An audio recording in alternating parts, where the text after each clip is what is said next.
మూడవ అధ్యాయము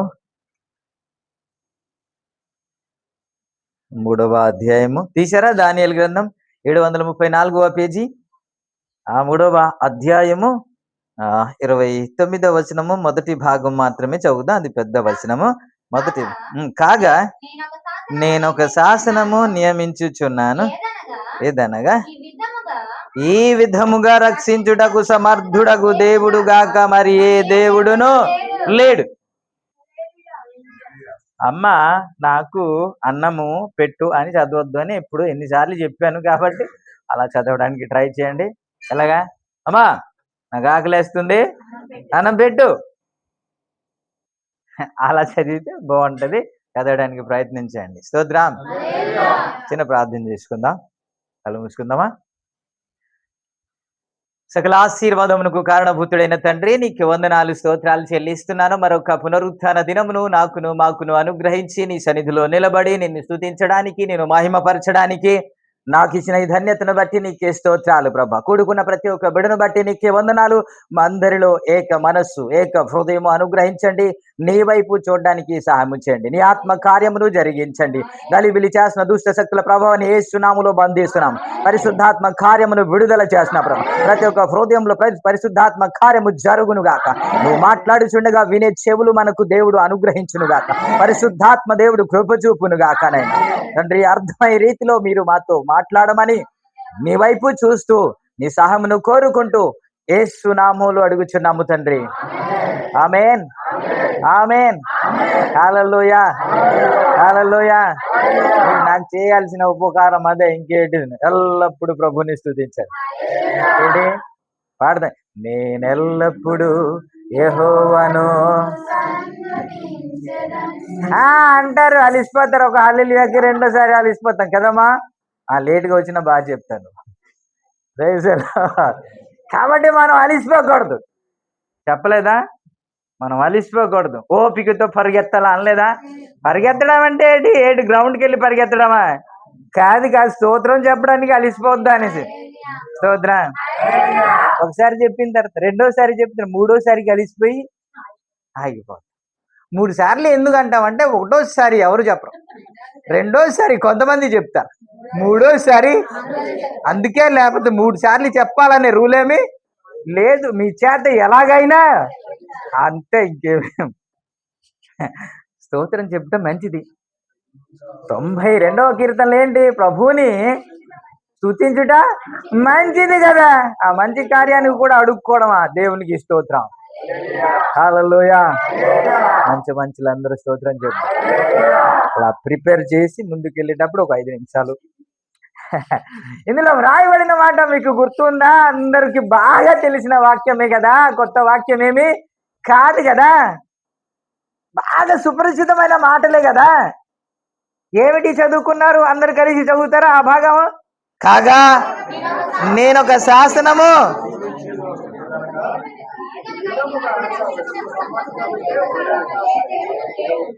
స్తోత్రం. అర్థమైందా? ఈ విధంగా రక్షించడానికి సమర్థుడగు దేవుడు.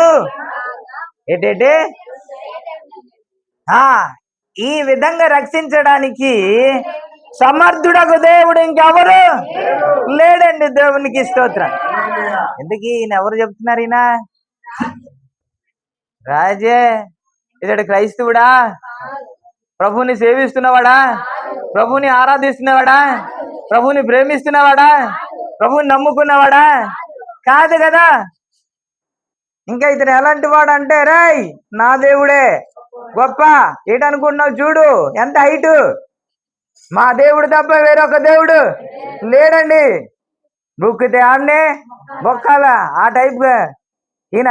అంత మాత్రమే కాదు, ముక్కవా నువ్వు అనవా, జై అనవా, ఎంతకైనా తెగిస్తాం, ఏదైనా చేస్తాం అన్నవాడే వీడు. ఎవడు అనండి సార్. మళ్ళీ ఎవరి గురించో అనుకుంటారు మీరంటే, అక్కడ రికార్డింగ్ అవుతుంది. దేశ రక్తమేచి నెబుకద్నెజరు గురించి మాట్లాడుతున్నాం. మొక్కవా, అప్పుడు నీకు ఏదైనా చేస్తాం, అగ్నిగుండంలో వేసేస్తాం అన్నవాడు ఈయన. అంటే తన దేవుడే గొప్పవాడు అన్నవాడు కదండి ఈయన. అంటే అలాంటి వ్యక్తి మాట్లాడుతున్న మాట ఏంటంటే, ఈ విధంగా రక్షించడానికి సమర్థుడగు దేవుడు ఇంకొకడు లేడు. దేవునికి స్తోత్రం. ఎందుకు ఇది ఎవరు చెప్పాలి? మనమే చెప్పాలి. ఎవరు చెప్పాలి? మీరే చెప్పాలి సార్. ఎన్ని సంవత్సరాల నుంచి ప్రభుని ఆరాధిస్తున్నామో కదండి, ఎన్ని సంవత్సరాల నుంచి ప్రభుని వెంబడిస్తున్నామో, దేవుని వాక్యాన్ని చదువుతున్నాం, దేవుణ్ణి ఆరాధిస్తున్నాం. స్తోత్రం. 100 సరే, మైక్ దొరికితే చాలు, అది బీచ్ అయినా సరే, ఎక్కడైనా సరే సువార్త ప్రకటించవలసిందే. స్తోత్రం అంటలేదు మీరు. అబ్బాయి వద్దండి, అది బాగోదండి, మనకి ఏమన్నా ఎవరైనా అంటే అది ఊరుకుంటామా? ఖచ్చితంగా సువార్త అవకాశం దొరికింది కాబట్టి చెప్పరే.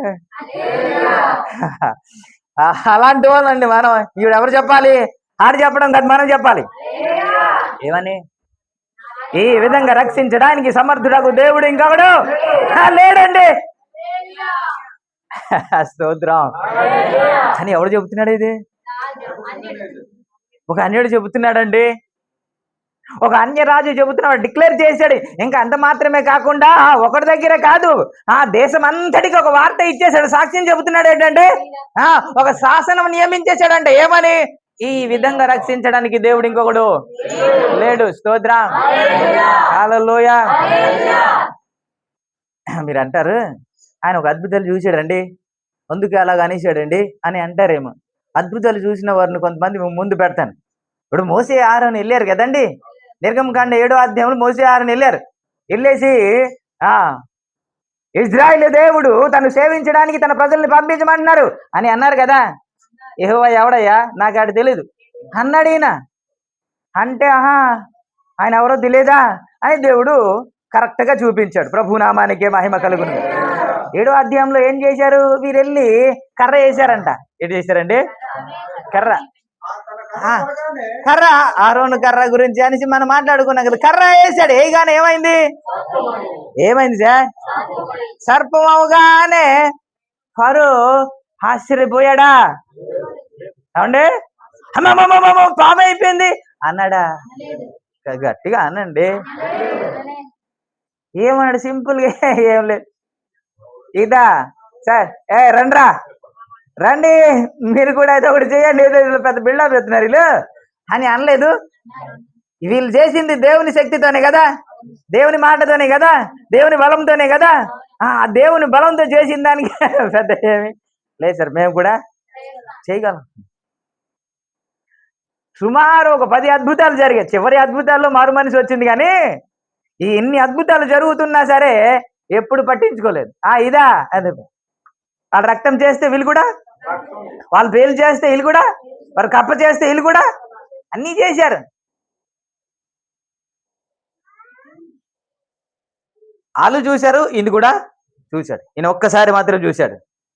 అర్థమైపోయిందేమో, ఏమైందో తెలియదు, కానీ నాకు ఒకటి అర్థమైంది. ఈ విధంగా రక్షించడానికి సమర్థుడగు దేవుడు ఇంకెవడో. ఒక అన్యుడు మాట్లాడుతున్న మాటకి, క్రైస్తవుడు మాట్లాడుతున్న మాటకి జ్ఞాపకం చేయన లూకాసు వార్త 1వ అధ్యాయంలో ఒక ఆయన ఉన్నాడండి. లూకాసు వార్తలో దబుక్కున చదివేయకండి, నేను చెప్తాను ఎప్పుడు చదవాలనేది. అధ్యాయం చెప్పాను కదా, మీరు అలా చూస్తూ ఉండండి. అక్కడ ఒక ఆయన ఉన్నాడు. ఆయన ప్రార్థన చేస్తున్నాడంట. ఏదో సమస్య ఉంది, ఏదో ఇబ్బంది ఉంది ఆయన కుటుంబంలో. అనారోగ్యం కావచ్చు, లేకపోతే కుటుంబ పరిస్థితి మెరుగుపరచలేదు కావచ్చు, మేలు జరగలేదు కావచ్చు, ఇంకోటి కావచ్చు. దేని కొరకు ప్రార్థన చేస్తున్నారు? మీకులాగా చేయట్లేదా మీరు? అంటే కుటుంబంలో ప్రభువా మా జీవితంలో ఒక కార్యం చేయండి అని ప్రార్థన చేయట్లేదా? మా బిడ్డల జీవితంలో కార్యం చేయండి, నా భార్య జీవితంలో కార్యం చేయండి, మా భర్త జీవితంలో కార్యం చేయండి, మా అత్త జీవితంలో కార్యం చేయండి అని ప్రార్థన చేసేవారు ఎంతమంది లేరు? స్తోత్రం చెప్పండి కదా. అలా ప్రార్థన చేసే వాళ్ళు ఈయన కూడా ఒకడు. ఆయన ప్రార్థన చేస్తుండగా ఆలస్యమైంది. ఏమైందండి? కొద్దిగా ఆలస్యమైంది. ఆలస్యం ఎందుకు అవుద్ది ఏమో మనకైతే తెలియదు, కానీ ఆయన మాత్రం తగిన సమయంలో కార్యం చేస్తాడని బైబిల్లో ఉంది. అంతే కదండి? తగిన సమయంలోనే ఆయన కార్యం చేస్తాడు. ఆయన ఇటు కానీ అటు కానీ ఉండదు. మనం అనుకుంటాం ఇటు అటు అయిపోయింది అనుకుంటాం, కానీ ఆయన తగిన సమయంలో కార్యము చేస్తాడు. ప్రభునామానికే మహిమ కలుగును. అలా కాస్త ఆలస్యమైనందుకు ప్రార్థన చేసిన వీరు ప్రార్థన అయితే ఆగిపోయినట్టు అక్కడ లేదు, ప్రార్థన అయితే చేస్తా ఉన్నారు. చివరికి కొన్ని రోజులు అయిన తర్వాత, కొన్ని సంవత్సరాలు అయిన తర్వాత ప్రార్థనకు జవాబు వచ్చేసింది. 13వ వచనంలో ఆ దేవదూత దిగి వచ్చి మాట్లాడుతున్న మాట కదా మనం చూస్తాం. జకరియా భయపడకుము, నీ ప్రార్థన ఆలకించబడిని. చాలు, స్తోత్రం చెబుదాం, గట్టిగా చెప్దాం. మీరు స్తోత్రం చెప్తే పడుకున్న వాళ్ళు లేచిపోవాలి, దెబ్బకి నిద్ర పోవాలి. పొద్దున్న వరకు పడుకుని పడుకుని పడుకుని వచ్చి ఇప్పుడు కూడా మళ్ళీ నిద్రే. యేసు రక్తమేచి. హల్లెలూయా. ప్రార్థన ఆలకించబడిన తర్వాత, ప్రార్థన ఆలకించబడింది అని తెలిసిన తర్వాత 18 వచనంలో ఏమంటాడంటే, ఇది నాకు ఎలా తెలుసు కదా, తెలియను, నేను ముసలివాణ్ణు, నా భార్య బహుకాలము గడిచిన ముసలిది కదా అని అంటాడు. ఈయన ఎందుకు, ఈయన ఎవరు తెలుసా? Pastor sir. ఈయన ఎవరు? ఈయన ఫాస్ట్ గారండి, ఈయన యాజకుడండి, ఈయన ధర్మశాస్త్రమును బోధించేవాడండి. ఇందాక చెప్పాను కదా, 100 106 సువార్త బల్లగుద్ది వాక్యం చెప్పేవాడండి.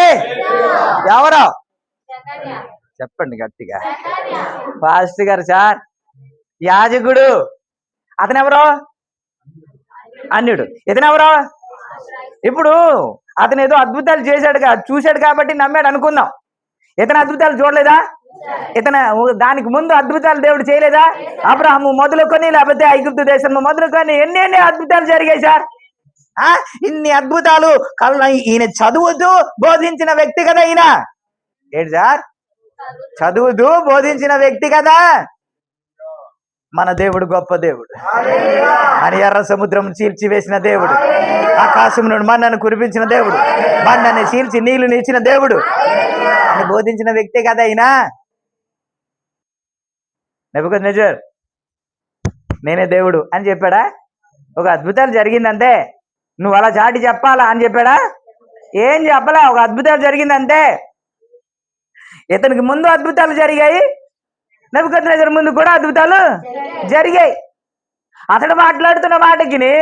ఇతడు మాట్లాడుతున్న మాటకిని చాలా వ్యత్యాసం ఉంది. ఆయన ఏమో ఖచ్చితంగా మాట్లాడుతున్నాడు, ఈ విధంగా రక్షించడానికి సమర్థుడగు దేవుడు ఇంకొకడు లేడు. డిక్లేర్ చేశాడు దేవునికి స్తోత్రం. ఒక్క చిన్న ముక్క కూడా సందేహము లేదు. ఎంత వస్తుంది? 550 వస్తుందా? చెప్పలేమండి. నమ్మకం ఉండదా? పోనీ మళ్ళీ ఏదో కడతాం, మళ్ళీ రీకౌంటింగ్ చేద్దాం, వస్తుందా? నమ్మకం ఉండదు. అపనమ్మకంతో చెప్పలేదు కదా, అయినా నమ్మకంతో చెబుతున్నాడు. ఒక అన్యుడేమో ఇంత నమ్మకంగా మాట్లాడితే, ఒక క్రైస్తవుడేమో, నేను జకరియా గురించి మాట్లాడుతున్నా, మీ గురించి కాదు, మీ గురించి కాదు. మీరు నమ్మకంగా ఉన్నవారు. Praise the lord. హల్లెలూయా.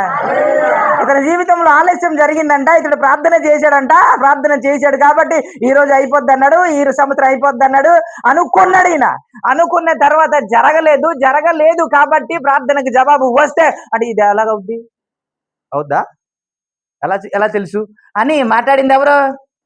అవిశ్వాసంతో మాట్లాడింది ఎవరు? నిజంగా చెప్పాలంటే ఈయనే చెప్పాలా, నా దేవుడు ఎలాంటి పరిస్థితులను కార్యం చేస్తాడు.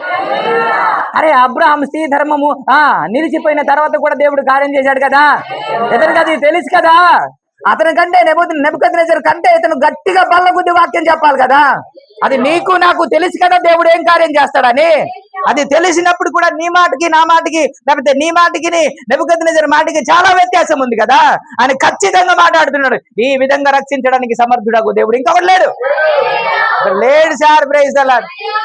నేను నిలబెట్టాను 60 మూరలు విగ్రహాన్ని పెట్టాను, నా దేవుడే గొప్ప అనుకున్నాను, నా దేవుడు తప్ప వేరొక దేవుడు లేడనుకున్నాను, నా దేవుడిని మొక్కకపోతే చంపేస్తాను అనుకున్నాను, కానీ అది ఉత్తిదే.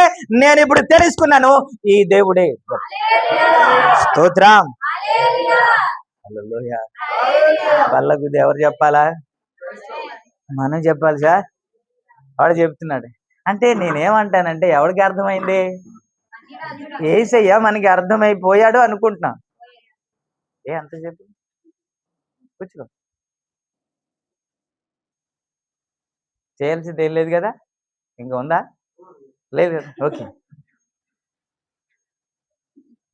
ఆన్ చేసి వదిలే, కట్ చేద్దాం ఆన్ చేసి వదిలే. కొంతమందికి నువ్వు ఆటంకం ఉంటా అనేసి కూర్చోమన్నా. స్తోత్రం, హల్లెలూయా. మనం ఎప్పుడు ఏం మాట్లాడతామంటే మనకు అర్థమైన దాన్ని బట్టే మాట్లాడతాం కదా.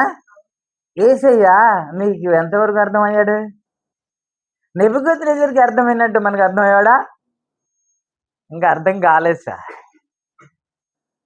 ఇంకా అర్థం కాలేదు. అయినా అదేటో కానీ దేవుడు ఈ సంవత్సరం కార్యం చేయాలని అనుకుంటున్నా, కానీ దేవుడు ఇంకా ఇంకా అనండి సార్, ఇంకా చేయలేదు. అంటే నీ మనసులో ఏముంది? చెప్పండి సార్. నీకు అర్థమైందా? ఆయనకి అర్థమైందా? నాకు అర్థమైందా? ఆయనకి అర్థమైందా? నెబుకద్నెజరుకండి మనం మాట్లాడే మాటకి ఆయన మాట్లాడే మాటకి ఇంకా కొంత దగ్గరికి వెళ్తారా? ట్రైనింగ్ అయిపోయింది 3.5 సంవత్సరాలు.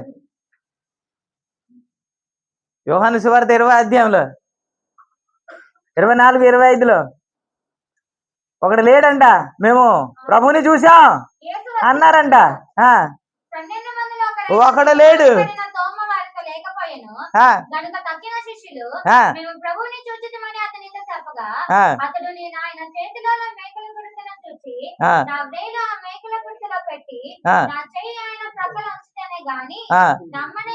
ఏంటి నమ్మనే? ఎవడు ఆయన? ఎవరు? ఇంకా చెప్పరు. ఇన్ని అద్భుతాలు జరిగినా, ఇన్ని అగ్నిలో నుంచి ఎవడు తీసుకొచ్చినా సరే నేను మాత్రం నమ్మనే అని ఆడంటే బాగుంటది, కరెక్ట్ గా సూట్ అవుద్ది. కానీ ఈయన మాత్రం అనకూడదు. కానీ ఈయన ఏమంటున్నాడంటే నేను చూడాలి. ఏంటి చూడాలి? నేను తాకి చూడాలి, లేకపోతే నేను చూడనే, నేను నమ్మనే. ఎవరు అలాగనాలా? ఎవరు అలాగ అనకూడదు. అన్యులు అలా మాట్లాడితే బాగుంటది. నా జీవితంలో అద్భుతాలు చేస్తే, నా కూతురు జీవితంలో అద్భుతాలు చేస్తే, నా భర్త జీవితంలో అద్భుతాలు చేస్తే మేము నమ్ముకుంటాం అనేవారు చాలా మంది ఉన్నారు కదా. మీ ప్రార్థన రిక్వెస్ట్ వస్తుంది కదా, దేవుడు నా కూతుర్ని బాగు చేస్తే మేము నమ్ముకుంటాం అన్నవారు లేరా? చాలా మంది ఉన్నారు కదా. అలా అన్యులు అంటున్నారంటే ఒక అర్థం ఉంది. కానీ నీవు నేను అలాగ అనకూడదు కదా. ఎందుకని? ఆయన ఎవరో మనకి తెలుసు కాబట్టి. Praise the lord. కొన్ని సంవత్సరాల నుంచి వింటూ వస్తున్నాము కాబట్టి, అంత మాత్రమే కాబట్టి ప్రకటిస్తున్నాము కాబట్టి. ప్రైజ్ ది లార్డ్, హల్లెలూయా. ఇతను అంటాడు, యేసుతో పాటు ఉన్నవారు, యేసుతో పాటు అద్భుత కార్యములు కూడా జరిగించిన ఈ వ్యక్తి మాట్లాడుతున్న మాట ఏంటంటే నేను చూస్తేనే గాని. అంటే ఏమర్థమయ్యాడు నా యేసయ్య? నా యేసయ్య ఏమర్థమయ్యాడు? ప్రతిరోజు చర్చికి వచ్చే అతను కదండి, ప్రతి పరిచర్లో ఉన్న అతనే కదండి, సువార్త ప్రకటిస్తున్న అతనే కదండి, అద్భుతాలు చేస్తున్న అతనే కదండి. అద్భుతాలు చేస్తున్నాడు, సువార్త ప్రకటిస్తున్నాడు, ఆరాధిస్తున్నాడు, పాటలు పాడుతున్నాడు, అన్ని చేస్తున్నాడు. కానీ నేను చూస్తేనే గాని. ఈ మాట ఎవరనాలి? అన్యులను. ఒక అన్యుడు చెబుతున్న మాట, ఈ విధంగా రక్షించడానికి సమర్థుడగు దేవుడు లేడు. Praise the lord. అంటే ఆయన ఏదైనా చేసేస్తాడని కదా నమ్ముతున్నాడు. హల్లెలూయా. ప్రపంచంలో ఒక్కడు కూడా లేడని అనేస్తే ఇతడేమో నమ్మట్లేదు. ఈ వీళ్ళ ముందు ఎన్ని అద్భుతాలు చేశాడండి యేసయ్య. శిష్యుల ముందు ఎన్ని అద్భుతాలు చేయలేదు? ఇన్ని అద్భుతాలు, ఇన్ని ఆశ్చర్య కార్యములు జరిగిన తర్వాత కనులారా చూసి, అందుకే కదా యోహాను పత్రికలు అంటాడు, మేము నిదానించి చూచితేమో, నా చేతులు ఏదైతే త్రాకిందో అదే మేము ప్రకటిస్తున్నామన్న. మా చెవులకి ఏదైతే వినబడిందో అదే ప్రకటిస్తున్నామన్నారు. కనులారా ఏది చూశారో, ఏది తాకి చూశారో, లేకపోతే ఏది విన్నారో అదే ప్రకటిస్తున్నారంట. అలాంటి వ్యక్తులలో ఈయన కూడా ఒకడు ఉన్నాడు కదా. కనులారా చూసి కూడా ఆయన ఎవరో ఇంకా అర్థం కాలేదు. దేవునికి స్తోత్రం, హల్లెలూయా. మార్కు సువార్త 4వ అధ్యాయంలో అనుకుంటాను మనం చూస్తాం కదా, ఈయన ఎవరో అని అంట. గాలి తుఫాను వచ్చినప్పుడు ఆయన గాలిని గద్దించినప్పుడు ఈయన ఎవరో అన్న మాట మనం చూస్తాం కదా. 45, 46 అనుకుంటాను. అదేనా కాదా?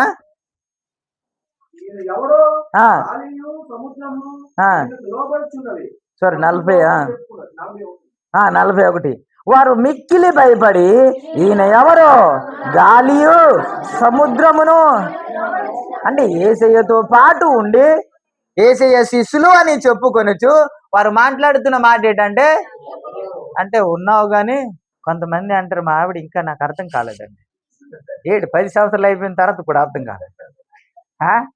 ఇప్పుడు అర్థం చేసుకుంటారు ఇంకా మా ఆయన ఇంకా నాకు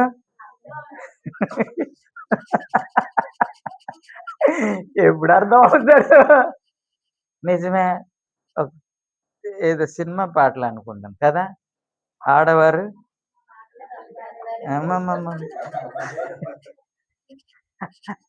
అర్థం కారంట. వాళ్ళు మాటలు ఒకలా ఉంటది అంట, లోపల ఒకలా ఉంటే అర్థం అవరంట. అది వాళ్ళు చెప్పింది అనుకోండి. దేవునికి స్తోత్రాలు. ఒకరినొకరు ఎప్పుడైతే అర్థం చేసుకుంటారో గొడవలు ఉండవు సార్. దేవునికి స్తోత్రం. సమస్యలు ఎందుకు వస్తాయంటే భర్తకి భార్య అర్థం చేసుకోలేదు, భార్యకి భర్త అర్థం చేసుకోలేదు. కాబట్టి ఇప్పుడు ఇంకా సమస్యలు. కాస్త లేట్, ఎక్కడున్నా ఇంకా రాలేదని ఈవిడ ఫోన్ చేస్తాడు, ఇతను ఫోన్ చేస్తాడు. ఎందుకని? అర్థం చేసుకోలేదు. ఇంకా యేసయ్యతో పాటు ఉన్నారు కానీ ఈయనెవరో అంటున్నారు. ఈయనెవరో అంటున్నారు. ఈయనెవరో ఇంకా అర్థం కాలేదా? నెబుకద్నెజరుకి అర్థమైపోయిందండి. స్తోత్రం. ఏమని? ఈ విధంగా రక్షించడానికి ఇంకెవడో ఇంకొకడు లేడు సార్, ఈయనే. Praise the lord. హల్లెలూయా. న్యాయాధిపతుల గ్రంథము 6వ అధ్యాయంలో దేవుడే దిగి వచ్చి మాట్లాడుతున్న మాట మీరు చూస్తారు కదా. 6వ అధ్యాయము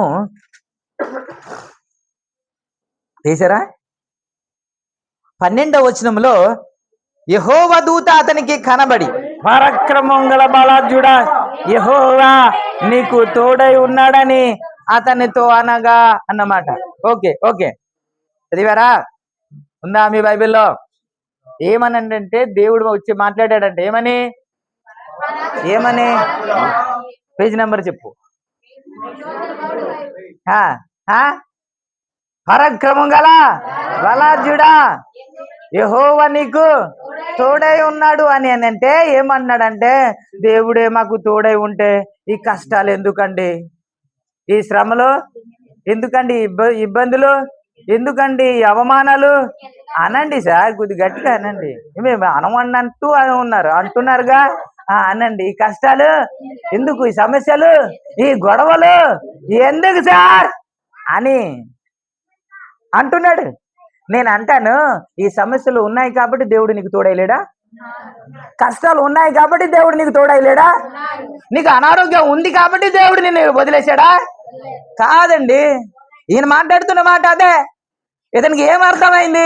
ఇతనికి సమస్య వచ్చిందంట, ఇతనికి సమస్య పరిష్కారం కాలేదంట, ఇతడు అవమానంలో ఉన్నాడంట, ఇతడు అపజయంలో ఉన్నాడంట. అందుకే దేవుడు తోడై లేడని డిక్లేర్ చేసేసాడు. అతను తోడై ఉంటే ఇవన్నీ ఎందుకు అంటున్నాడు. ఎవరు మాట్లాడుతుంది? దేవుడే కదా మాట్లాడుతున్నాడు. దేవుడు మాట్లాడుతున్నప్పటికీ కూడా అర్థం కాలేని పరిస్థితి. ఎవరు? ఇతను కూడా క్రైస్తవుడిగా, ఇతడు కూడా ధర్మశాస్త్రం ఎరిగిన వ్యక్తే కదా, ఇతడు న్యాయాధిపతే కదా, ఇతడు యుద్ధము చేయగలిగిన వాడు కదా, ఇతడు విజయాన్ని సంపాదించగలిగిన వాడు కదా. ఇతడు ఆ స్థితిలో ఉండి కూడా ఏమని మాట్లాడుతున్నాడు? వాడు పిల్లవాడు మాట్లాడితే బాగును, వాక్యం తెలియని వాడు మాట్లాడితే బాగును, ధర్మశాస్త్రం ఎరగని వాడు మాట్లాడితే బాగును, అంతా తెలిసి కూడా ఏమని మాట్లాడుతున్నాడంటే, అసలు దేవుడే తోడై ఉంటే ఇవన్నీ అంటే దేవుడు యేసయ్యని నమ్ముకుంటే ఏమైపోలా? సమస్యలన్నీ మనం నడుచుకుని వెళ్తుంటే వంగి చెప్పండి సార్, ప్రైజ్ ది లార్డ్ అంటుంటారు. ఎవరు తిట్టకూడదు, యేసు రక్తమేచే. ఏంటి మన సువార్త ప్రకటిస్తుంటే వాళ్ళు మారిపోవాలా? ఎక్కడుంది? ఏ బైబిల్లో ఉంది? సువార్త ప్రకటిస్తే దెబ్బలే కదండి, నీతిగా జీవిస్తే అవమానాలు కదండి, యథార్థంగా జీవిస్తే నిందలే కదండి. మరి ఇవన్నీ తెలియదు. మనం ప్రభువుని అంగీకరించగానే ఏమైపోవాలా? రోగం నుండి స్వస్థత. మీ సువార్త అలాగ ఉంటదండి. ప్రభువుని నమ్ముకోండి, మీ అప్పులు ఎక్కడుంది?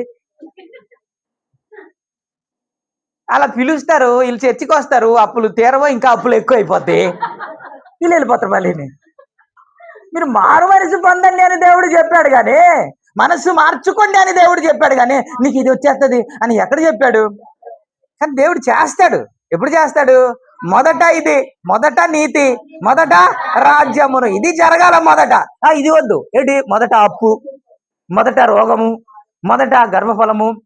చెప్పండి సార్, గట్టిగా చెప్పండి. మంచోళ్ళందరూ స్తోత్రం చేయండి. హల్లెలూయా. ఏమండి, ఇప్పుడు పౌలుకి అది ముళ్ళు అన్నారు కదా, అది ఏం ముళ్ళా కాదు, అది ఒక రోగం. అది ఒక రోగం. దాని గురించి చాలా బాధపడుతూ ముమ్మారో ప్రార్థన చేశాడంట. ఏమని? అయ్యా ఇది తొలగించయ్యా, ఇది తొలగించు. అపవాది దూతగా, సాతాను ఒక దూతగా పెట్టాడంట.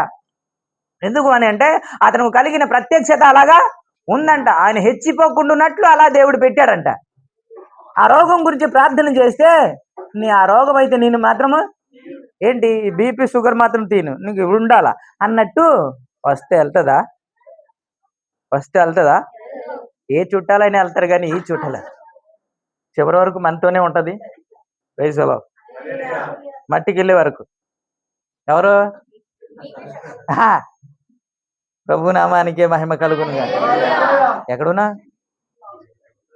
బీపీ షుగర్ మిమ్మల్ని అమ్ములు ప్రార్థన చేస్తే నా కృప నీకు చాలును అన్నాడు. అంటే ఇది తీడంట, అది ఎలాగ ఉంచుతాడంట, కానీ కృప ఇస్తాడంట. అది దేవుని కార్యమని ఎలాగంటాం? అది దేవుని ప్రాసెస్ అని ఎలాగంటాం? అది దేవుని చిత్తం అని ఎలాగంటాం? మనం ఏమనుకుంటున్నాం అంటే యేసయ్య దగ్గరికి రాగానే స్వస్థత వచ్చేయాలి, అంతేనా? అప్పుడే దేవుడు కార్యము చేసినట్టు, అప్పుడే దేవుడు మనకు తోడై ఉన్నట్టు. మరి పౌలుకి అలా జరగలేదే? ఆయన దేవుని చిత్తంలో లేడా? దేవుని చిత్తం జరగట్లేదంటారా? అనండి సార్ కదా. కాబట్టి ఇతను మాట్లాడుతున్న మాట, ఆ దేవుడు తోడై ఉన్నాడంటే ఇతనికి ఏదో సమస్య ఉందంట, ఆ సమస్య నుంచి విజయం రాలేదంట. అందుకే దేవుడు తోడై ఉంటే ఇవన్నీ మాకు ఎందుకు అంట. ఈ ముగ్గురిని మీకు జ్ఞాపకం చేసిన, ఈ ముగ్గురు ప్రభువుని ఎరిగిన వారే, కానీ వీళ్ళు మాట్లాడుతున్న మాట అవిశ్వాసంతో మాట్లాడుతున్నాడు. అవిశ్వాసం కంటే ఇంకా దేవుడు వారికి అర్థం కాలేదు అని చెప్పాలి. ఏంటి? అర్థమైతే మన మాటలే వేరేగా ఉంటాయి. స్తోత్రం. నెబుకద్నెజరుకి మరలా నీకు కూడా వేసేయాలా అగ్నిలో అని అంటే ఏమంటాడు? ఈ విధంగా రక్షించడానికి సమర్థుడకు నమ్మడా? అంత నమ్మకం ఎవరిలో కనబడలేదు కదా, ఆయనలో మాత్రమే కనబడుతున్నాడు. Praise the lord. హల్లెలూయా. వారి జీవితంలో కాదు, మీ జీవితంలో చేయడానికి కూడా సమర్థుడు ఆయన. Praise the lord. మీ కుటుంబంలో చేయడానికి కూడా ఆయన సమర్థుడు ఆయన. అది ఎలాంటి పరిస్థితులైనా సరే ఈ విధంగా రక్షించడానికి నీ దేవుడే సమర్థుడు. ఇంకొకడు ఎవడో చేయలేడు, ఆయన ఇంకెవడో చేయలేడు. నీవు సేవిస్తున్న దేవుడే ఇలాంటి కార్యము చేయగలడు. నువ్వు ఆరాధిస్తున్న దేవుడే ఇలాంటి కార్యము చేయగలడు. Praise the lord.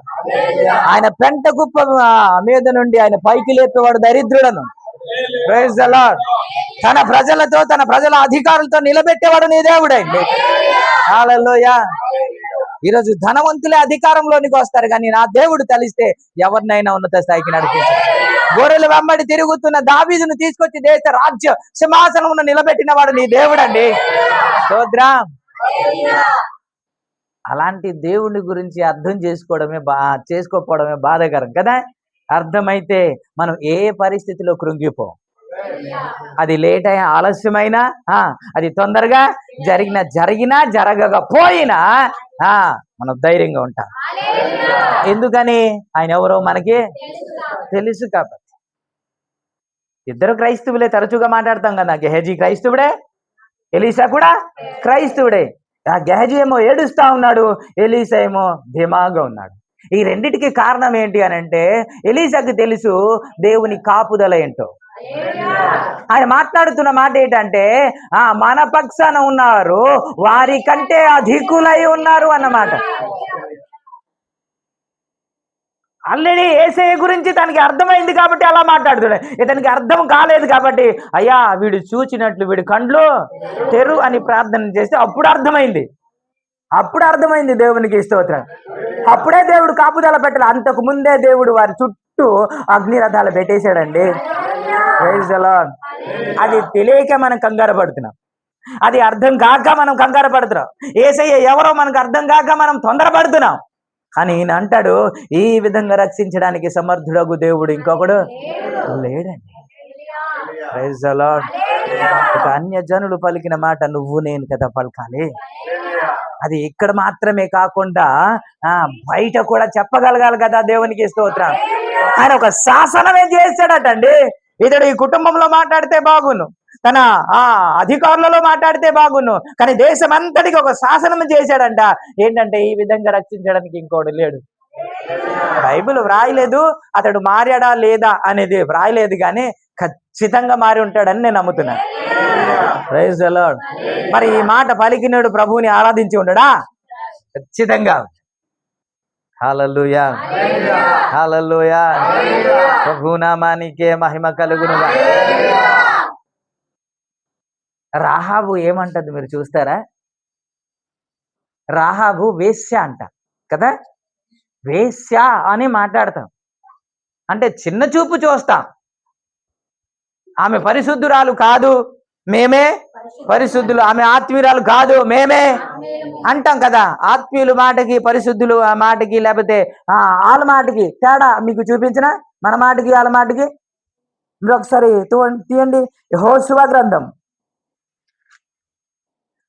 యెహోషువ 2వ అధ్యాయము 11వ వచనములో ఆమె మాట్లాడుతున్న మాట, మేము వినినప్పుడు మా గుండెలు కరిగిపోయేను. మీ దేవుడైన యెహోవా ఏంటి పైన ఆకాశమందును క్రింద భూమి అందును దేవుడే. ఓకే, నీ ఎదుట ఎట్టి మనుషులకైనాను ధైర్యము ఏ మాత్రమును. స్తోత్రం. మరి ఇలాంటి మంచి మాటలు వినబడినప్పుడు అలా చూస్తున్నారంటే నాకే ఆశ్చర్యం అనిపిస్తుంది. దేవునికి స్తోత్రం. ఏంటి ఆ దేవుణ్ణి సేవిస్తున్న వారి ఎదుట నిలవడానికి ఎవరికి ధైర్యం చాలదు అని అంటే మీరు కాదా? అందులో మీరు ఆ దేవుణ్ణి సేవించట్లేదా? ఆ దేవుని ఆరాధించట్లేదా? మరి యెహోషువకు ఇచ్చిన వాగ్దానం నీవు అడుగుపెట్టిన ప్రతి స్థలాన్ని నీకిచ్చుచున్నాను అన్నమాట. నీ ఎదుట ఎవడు నిలవలేడు అన్నమాట మనది కాదా? దేవునికి స్తోత్రం. ఇక్కడ చదువుబడిన మాట మనది కాదా? స్తోత్రం. నువ్వు స్వీకరిస్తే, అది ఒప్పుకుంటే, నమ్మితే ప్రతి వాగ్దానం అంతే. స్తోత్రం. ఎందుకు అలా చెబుతూ ఉంటానంటే దావీదు పట్టణమందు నేడు రక్షకుడు మీ కొరకు పుట్టి ఉన్నాడని ఎవరికి చెప్పాడు? గొర్రెల కాపర్లకి. మీకు కాదండి, గొర్రెల కాపరికినా? మీరు అక్కడ చదవండి సార్, నిజమేనండి. 2:11 లూకాసు వార్త గొర్రెల కాపర్లకే. అది మనం ఏం చేస్తున్నాం? నాకే అంటున్నాం కదా, కాదా? అలాగే ప్రతి వాగ్దానం ఇజ్రాయేల్ ప్రజలకి చెప్పబడిన ప్రతి వాగ్దానము అది మనకే. స్తోత్రం. హల్లెలూయా, హల్లెలూయా. విమోచింపబడిన వారు, ఐగుప్తు దేశం నుండి విమోచింపబడిన వారు ప్రయాణమై కానాను దేశానికి వెళ్తుండగా ప్రభు వారి జీవితంలో చేసిన కార్యములన్నిటినీ గుర్తు చేస్తూ మాట్లాడుతున్న మాట 9వ వచనం నుండి మీరు చదువుకుంటే, యెహోవా ఈ దేశమును మీకు ఇచ్చుచున్నాడనియో, మీ వలన మాకు భయము పుట్టుననియో, మీ భయం వల్ల ఈ దేశ నివాసులందరికీ ధైర్యము చెడుననియో నేను ఎరుగుదును. మీరు ఐగుప్తు దేశము నుండి వచ్చినప్పుడు నీ ఎదుట యెహోవా ఎర్ర సముద్రమును నీరును ఎలాగో ఆరిపోజేసెనో, యోర్దాను తీరముననున్న అమోరీల 2 రాజులైన సీహోనుకును ఓగుకును మీరు ఏమి చేసితిరో, అనగా మీరు వారిని ఎలాగో నిర్మూలము చేసితిరో ఆ సంగతి అప్పుడు మాట్లాడుతున్న మాట మేము వినినప్పుడు మా గుండెలు కరిగిపోయాయి. మీ దేవుడైన యెహోవా పైన ఆకాశం అందే గాని స్తోత్రం చెప్పండి. హల్లెలూయా. చప్పట్లు కొట్టాలనిపిస్తే కొట్టొచ్చు కదా. పైన ఆకాశం అందే గాని భూమి అందే గాని మన దేవుడు వంటి వాడు ఎవడు లేడు సార్. ఈవిడ ఇలాగంటుంది, అతను అంటాడు ఈ విధంగా రక్షించడానికి ఇంకా దేవుడు ఎవడో లేడు అంటాడు. ఈవిడంటది మీ దేవుడు తప్ప వేరొక దేవుడు. వీళ్ళందరూ క్రైస్తువులా? కష్టం వస్తే, సమస్య వస్తే, ఇబ్బంది వస్తే, నిందలు వస్తే, కొట్టడానికి వస్తే చెప్పేదేంటి? ఏం దేవుడు, మాయదారి దేవుడు, ఇంతవరకు ప్రార్థన చేసి నమ్మకంగా ఉదయం 2:30కి లేచి ప్రార్థన చేస్తున్నాం కానీ ఇంకా దేవుడు అర్థాలు చేయట్లేదు, ఇంకా అవమానమే, నిందమే. అంతేనా? అంతేనా? ఈవిడ అంటుంది మీ దేవుడు పైన ఆకాశం అందే గాని కింద భూమి అందే గాని ఆయనే దేవుడు సార్. నువ్వేమైనా ఆరాధిస్తున్నావా అంటే లేదండి. ఏమైనా చర్చికి వెళ్తున్నావా అంటే లేదు సార్. మరి సువార్త ఏమైనా ప్రకటిస్తున్నావా? లేదా. ఆయన వెంబడిస్తున్నావా? లేదు. మరి ఇవన్నీ లేకుండా ఎలా చెబుతున్నావు అంటే ఆయన చేసిన క్రియలే అలా. ఏం చెబుతుంది? ఐగుప్తు దేశం నుండి వచ్చినప్పటి నుంచి ఎర్ర సముద్రమును 2 పాయలు చేశాడు కదండి. ఇలాంటి వాడు ఎవడు? మీ దేవుడే. ఎవరో మీ దేవుడే. నువ్వు ఆరాధిస్తున్న దేవుడే. మీ ఎదుటకు వచ్చేసి ఎవరైనా నిలబడ్డారు కదండి, మేము ఇబ్బంది పెడతామని, మిమ్మల్ని ఓడిస్తామని, మీతో యుద్ధం చేస్తామని వచ్చారు కదా. ఆ 2 రాజుల్ని ఎలా నిర్మూలం చేశారో అది విన్నాం. అందుకే మాకు ఒక అర్థమైంది, మీ దేవుని ఎదుట ఎవడు? స్తోత్రం. మీ దేవుని ఎదుట అన్నా మీ ఎదుట అన్నా ఒకటే కదా. ఎందుకని? యుద్ధము చేసింది మనం కాదు కదా. ఎవరెవరు? యుద్ధము యుద్ధము ఆయనదే కదా. యుద్ధము మంది కాదు కదా. మన యాక్షన్ అయితే ఆయనది రియాక్షన్ కదా. చిన్నది ఇలా పట్టుకుంటే చాలు, గిర గిర గిర తిప్పాను. ఏం తిప్పాను? ఆ పాటలు మీకు రావట్లేదు, సండే స్కూల్కి వెళ్ళట్లేదేమో. ఎలా తిప్పాను? గిరా గిరా తిప్పాను. ఈ గిరా గిరా తిప్పి కొడితే, ఇలా కొడితే ఎలా పడతాడు? ఇలా కొడితే ఇలా పడతాడటండి. వెనక పడతాడు. ఎలా పడ్డాడు కదా అంటే వెనక్కి ఒక ఆయన ఉన్నాడు, నువ్వు కొద్దిగా యాక్షన్ చేయరా అన్నాడు. స్తోత్రం. కాబట్టి నీ ఎదుట అన్నా నీ దేవుని ఎదుట అన్నా సరే ఒకటే, నీ దేవుని ఎదుట ఎవడు నిలబడ్డు. అలాంటి దేవుణ్ణి మనం ఆరాధిస్తున్నాం సార్. ఇంకా నీరసంగా మాట్లాడడం, ఇంకా దుఃఖముఖంతో ఉండడం. ఎందుకు అలాగున్నా సిస్టర్, ఎందుకు అలా ఉన్నావు అంటే పరిస్థితి బాగాలేదు వదినా. ఏంటి పరిస్థితి? అది అడగాలని ముఖం ఇలా పెట్టి ఉంటారు. ఎవరో ఒకరు అడగాల, ఏంటో వదినా అలాగున్నా అని అడిగితే గప్పుకుని మొత్తం అంతా కక్కేస్తాం దేవుడికి ఇస్తే. ఏంటండి మీ దేవుడు ఎవరు? ఇంకా సమజైతే లేదు మీకు. ఇంకా అర్థమైతే అలా ఉండరు మీరు. గొడవైందా సమాధాన పరిచే దేవుడు కదా నీ దేవుడు. ఇంట్లో ఇబ్బందా ఏదైనా చేయగలిగిన దేవుడు కదా నీ దేవుడు. మరి ఎందుకు ఏడుస్తా? మీరే పడతా, దిగులేలా ఓ సోదరా ప్రభువే మనకుండగా. అలా పాడతాం కానీ ముఖంలో చిరునవ్వు మాత్రం ఏసు రక్తం. హల్లెలూయా. ఆయన మనతో ఉన్నాడు, మన పక్షాన ఉన్నాడంటే ఇంకా అంతకంటే సంతోషం ఇంకోటి లేదండి. చిన్నపిల్లలు చాక్లెట్ తింటూ ఉంటారు కదా. లేదంటే ఎక్కడ లేదు కానీ చింతపండు, పచ్చి చింతకాయ అదే పండు అని కాదు, చింతపండు అయినా కాయ అయినా అన్నాడు అనుకోండి, ఏముండదు కానీ ఇక్కడ ఇలా చూస్తాడు, ఇలాగ చూస్తూ ఉంటాడు. ఇప్పుడు అది చాక్లెట్ అయితే చింతపండు ఇప్పుడు, కానీ వీడి దగ్గర మాత్రం నోరు ఉంచేటట్టు చేస్తుంటాడు. వీడు ధైర్యం తెచ్చుకుని అంటాడు, మా నాన్న కూడా తెస్తాడు, మా నాన్న కూడా కదా. ఇవి ఎందుకు చెప్తున్నానంటే తనకు ఒక ధైర్యం ఉంది, మా నాన్న తెస్తాడు కదా. అందుకే ఆ మాట పలికాడు. ఆ మాట ఎందుకు పలికాడంటే మా నాన్న కూడా తెస్తాడు. ఆ ధైర్యం ఉంటే ఈ ముఖంలో దిగులు ఏమి, బాధ ఏమి ఉండదు కదా. మీరు ఇలా పాడతారు, అక్కడ బైబిల్లో లేదు కానీ, సింహాల బోనైనాను సంతోషముగా వెళ్ళిరి అలా రాశారు. సో వారు ప్రేరేపణ ద్వారా అలా రాశారు. సింహాల బోనికి నవ్వుతూ వెళ్తారు ఎవరైనా? వెళ్తారు. పోనీ అగ్నిలోనికి నవ్వుతూ వెళ్తారా?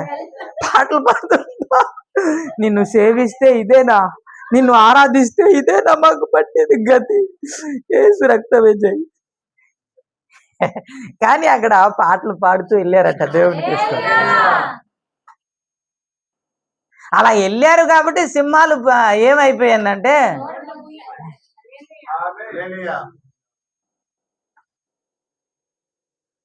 వారు పాడుతూ అగ్నిగుండంలోనికి వెళ్ళినట్టు ఉన్నారు. అగ్నే భయపడిపోయింది. Praise the lord. Hallelujah. Hebrew గ్రంథకర్త ఏమంటాడంటే, వారు అగ్ని బలమును చల్లార్చిరి అన్నమాట. వారు విశ్వాసాన్ని బట్టి అగ్ని బలమును చల్లార్చారంట. అగ్ని ఆ బలమును చల్లార్చడానికి ఎవరికి సత్తా లేదు, ఒక విశ్వాసులకు మాత్రం. Praise the lord. అదే కదా, అగ్ని వంటి సమస్య మీకు వచ్చినప్పుడు అది పెద్ద వింత అని మీరు అనుకోవద్దు అన్నాడు కదా. అంటే ఎందుకన్నాడు?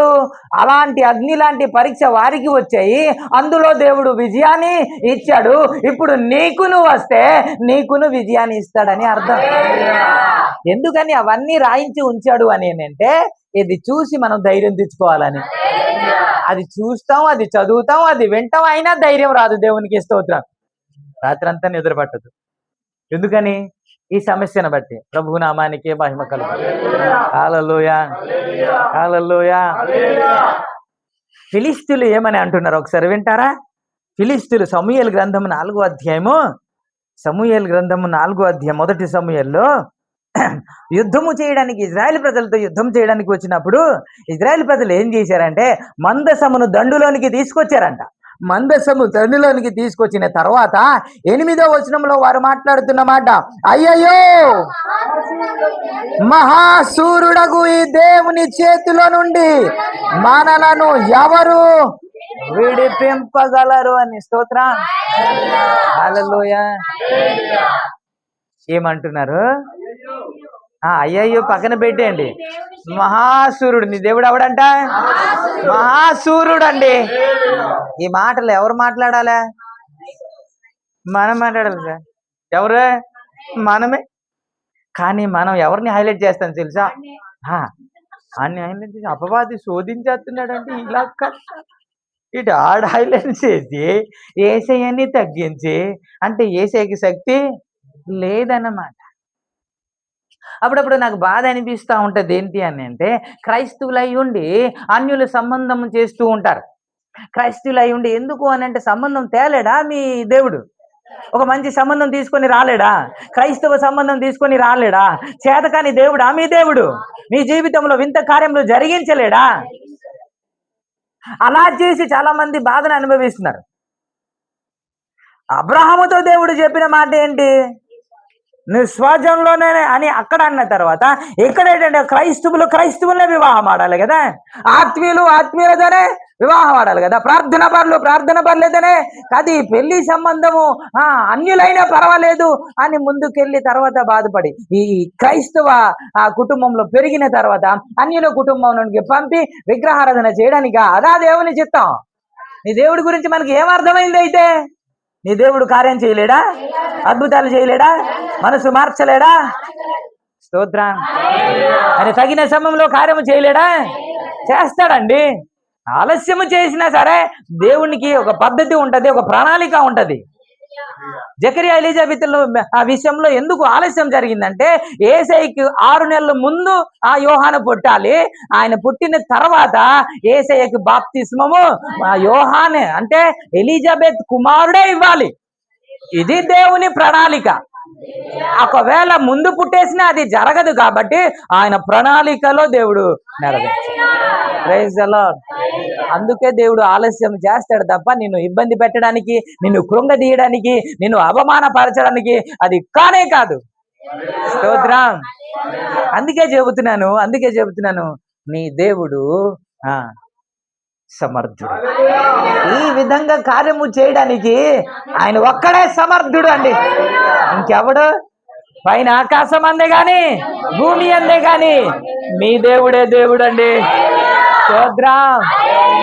మీ దేవుడు మహాశూరుడు సార్. ఆయనతో యుద్ధము చేసి గెలవగలిగిన వాడు ఎవడు లేడు. ఆయన మృత్యుం చేయడండి. ఆయన మరణాన్ని గెలిచి లేచిన దేవుడు నీ దేవుడు. స్తోత్రం. మరణ భయము చేత అందరూ వణుకుతున్న వారిని విడిపించడానికి ఆయన మరణములో పాలిభావిస్తుడయ్యాడంట. అంటూ ఏమని ఓ మరణమా నీ ముళ్ళెక్క, ఓ మరణమా నీ విజయము ఎక్కడ అని పలికిన దేవుడు నీ దేవుడు సార్. హల్లెలూయా. మరణాన్ని ఓడించి తిరిగి లేచిన దేవుడు నీ దేవుడు. ఎవడు సార్ అలా మరణాన్ని గెలిచిన వాడు? యేసయ్య తప్ప ఎవరు లేరు. హల్లెలూయా. నాకు సర్వాధికారము కలదు అని చెప్పినవాడు నీ దేవుడే. కాబట్టి ఇటు దేవుణ్ణి మనం ఆరాధిస్తూ దిగులుతో ఉండడం నాకైతే నచ్చలే. Praise the lord. కష్టాలు రావా? వస్తాయి. ఇబ్బందులు రావా? వస్తాయి. సమస్యలు రావా? అనారోగ్యం రాదా? వస్తాయి. కానీ అన్నిటికీ చాలిన దేవుడు నీ దేవుడు. యేసయ్య ఎప్పుడు ఇంటికి వచ్చినా సరే ఇంటికి తీసుకెళ్లి బిర్యానీ పెట్టేవారు ఏంటంటే ఇద్దరే.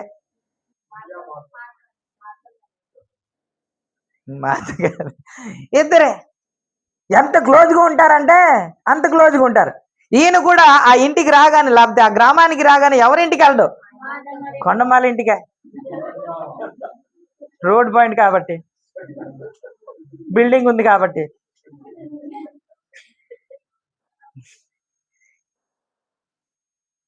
తమ్ముడు చనిపోయిన తర్వాత ఈవిడ మాట్లాడుతున్న మాట మార్తా, మీరు వింటారా?